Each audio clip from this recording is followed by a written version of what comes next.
Good morning to BLED students. जैसा कि पिछली क्लास में आप लोग पढ़ चुके हैं, राष्ट्रीय शिक्षा आयोग या कोठारी कमीशन के नाम से भी जिसे जाना जाता है, 1964 को भारत में संपूर्ण शिक्षा के लिए किस प्रकार से इसका गठन किया गया था और DS कोठारी को इसका अध्यक्ष बनाया गया था। 17 सदस्यीय समिति का एक गठन किया गया था। तो आज हम इसी के आगे से इस क्लास को स्टार्ट करते हैं। तो वो जो समिति बनी थी उसने संपूर्ण भारत में साक्षात्कार और प्रश्नावली के माध्यम से आंकड़ों को एकत्र करने का कार्य प्रारंभ किया और पूरे भारत में सभी विश्वविद्यालय, लगभग काफ़ी सारे विश्वविद्यालय, महाविद्यालय, शिक्षक एवं अनेक छात्र छात्राओं के सहयोग से उन्होंने आंकड़ों को एकत्र किया और लगभग 692 पृष्ठों का एक प्रतिवेदन तैयार किया। तो इसी प्रतिवेदन के कुछ मुख्य बिंदुओं पर हम चर्चा करते हैं आज के इस क्लास में। तो सबसे पहले इनका एक महत्वपूर्ण बिंदु आता है, इन्होंने 5 सूत्रीय सुझाव प्रस्तुत किया था एक। तो 5 सूत्रीय सुझाव क्या है, इसके बारे में हम चर्चा करते हैं। देखिए, सबसे पहले है 5 सूत्रीय सुझाव में सबसे पहला पॉइंट है, शिक्षा को उत्पादन से जोड़ा जाए। विज्ञान, प्रौद्योगिकी, कार्यानुभव की शिक्षा, माध्यमिक स्तर पर अधिक से अधिक व्यावसायिक शिक्षा को कृषि से जोड़ने का सुझाव। इस प्रकार से उनका सबसे पहला सुझाव था कि शिक्षा को उत्पादन से जोड़ा जाए। शिक्षा इस प्रकार की हो जिससे ज़्यादा से ज़्यादा प्रोडक्शन हो सके, ज़्यादा से ज़्यादा उत्पादन कार्य हो सके, जिसका लाभ देश के प्रत्येक नागरिक और संपूर्ण देश को हो। इसके बाद अगला पॉइंट आता है, शिक्षा के माध्यम से सामाजिक एवं राष्ट्रीय एकता पर बल। मतलब शिक्षा ऐसी होनी चाहिए जिसके माध्यम से लोगों में सामाजिक एवं राष्ट्रीय एकता की भावना विकसित हो। इसके लिए इन्होंने कुछ सुझाव दिए, जैसे कि मातृभाषा की शिक्षा जो है वो मातृभाषा के माध्यम से दी जाए। सामाजिक व राष्ट्रीय सेवा योजना, सामाजिक शिक्षा बच्चों को दी जाए। राष्ट्रीय सेवा योजना कार्यक्रम को लागू किया जाए। NCC course, NCC national cadet course जो कोर्स होता है उसको भी शिक्षा में सम्मिलित किया जाए। विद्यालय में सामुदायिक सेवा कार्य आदि। इस प्रकार से विद्यालय में सामुदायिक सेवा कार्यों का भी आयोजन किया जाए, जिसमें विद्यालय के संपूर्ण छात्र एवं शिक्षक मिलकर के कोई कार्य करें, उस प्रकार का सामुदायिक सेवा कार्य आदि इस प्रकार से विद्यालय में आयोजित होने चाहिए। इसके बाद अगला है, शिक्षा द्वारा लोकतंत्री मूल्यों का विकास।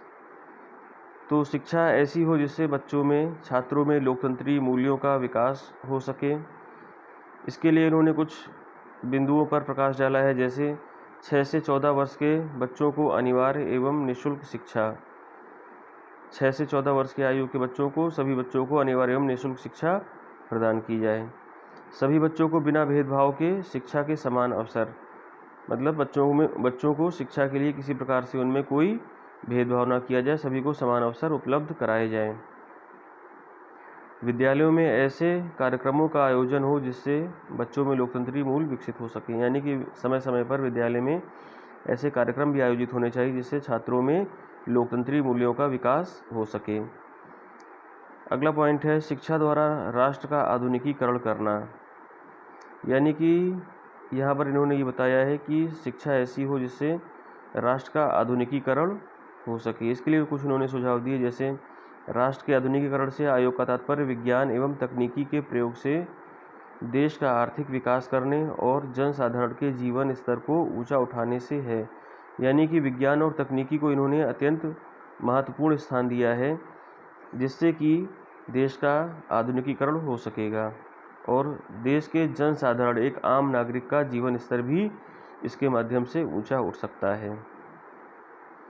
तकनीकी शिक्षा की उचित व्यवस्था की जाए, यानी कि छात्रों की शिक्षा में तकनीकी शिक्षा को भी उचित स्थान दिया जाए। छात्रों में स्वतंत्र चिंतन और निर्णय लेने की शक्ति का विकास किया जाए। इस प्रकार से ऐसा वातावरण तैयार कराया जाए छात्रों के सामने जिससे वो स्वतंत्र निर्णय ले सकें और स्वतंत्र चिंतन कर सकें और स्वयं निर्णय लेने की शक्ति उनके अंदर विकसित हो सके।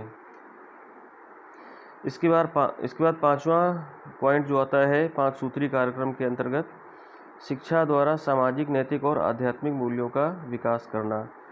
यानी कि शिक्षा इस प्रकार की हो जिससे बच्चों में सामाजिक, नैतिक और आध्यात्मिक मूल्य भी विकसित हो सके।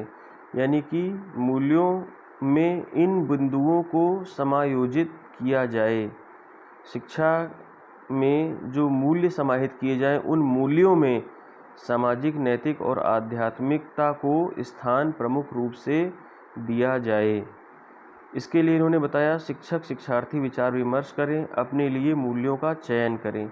यानी शिक्षक और शिक्षार्थी आपस में विचार विमर्श करने के बाद मूल्यों का चयन करें कि क्या हमें अपने मूल्यों में रखना है और हमें किन चीज़ों को अपने मूल्यों से बाहर रखना है, या हमें जिन चीज़ों को हम मूल्य की संज्ञा नहीं दे सकते हैं उनका हमें परित्याग करना है।